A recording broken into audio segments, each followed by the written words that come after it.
Mr. Mahendra Phagwah is back home after representing Guyana at the Young Leaders Access Program in Manhattan, New York, and shared his experience in this report.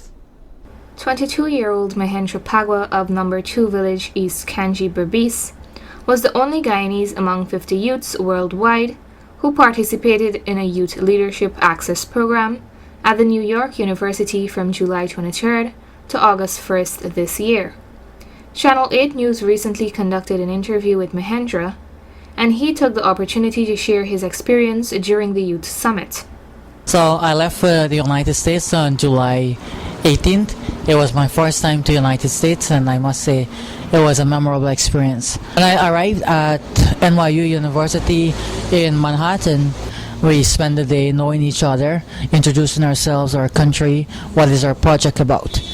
Eventually, we then had to gather for the bus, and we then traveled to Vermont. That's about 6 hours from New York itself, and that's where we arrived at Champlain College, where we were required to check in and assemble for the duration of the program. The program was it wasn't a hectic one, where I would say it was very condensed. However, it was one that allowed us to explore our projects and know it much better. And the funny thing about it is that when I arrived there, I thought I knew it all, or I felt in my mind that I had all the plans. And they commended us for being very ambitious, for wanting to change the world. But the reality is we needed to accept is that we can't make it happen overnight. School dropouts due to poverty is the issue that Mahendra wants to eradicate countrywide.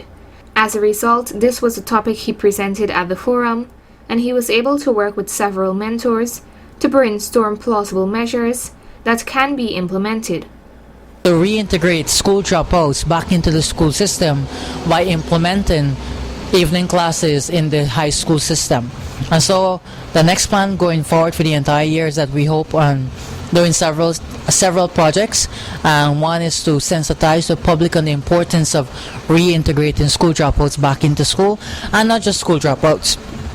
The core aim is to target also those who wrote CXC but did not do so well. We plan to conduct a survey with the entire country to see the response to whether they agree we should have evening schools in the public school system. The reason being why we are doing this is because in the third phase we plan to approach the government and showing them, look, one, we have sensitized the public on the importance of having evening schools for school dropouts and those who did not do so well, including teenage mothers.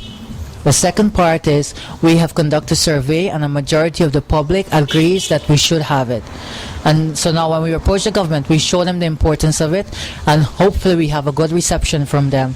And then in the third and fourth phase, we can have what you call a beta project, where we're going to run it with a small group of people to test it, to see the pros and cons of it, and then we can go back to the table and discuss what we need to do to improve. And by hopefully it completes by June. Then for the month of July and August, we hope to do public open orientation, where people get to fill up a form that they want to go back and do these subjects. And then in September, it starts in all the schools. A majority of the projects will be funded by the Young Leaders Access Program via MCW Global, that is a non-profit organization. However, Mahendra said, the majority of the support we're going to be really requesting is from the government, because if we're going to have evening schools, obviously teachers are going to be needed to be paid. The curriculum is going to need to be revamped to suit these evening classes. So we will request the support of the government. However, I don't think the government should be reluctant to it, because in my humble view, because at the end of the day, education is a basic necessity. It's a human right, and it should not be something that someone should be fighting for. It should be something that is easily accessible, and therefore, as taxpayers and as contributors to this country, the government also needs to have a listening voice to the people. This is the 22nd annual Young Leader Access Program that was hosted for persons ages 18 to 26 years old, to train them to become leaders of change in their communities through leadership development, global citizenship, and vision planning. Narima Ali, Channel 8 News.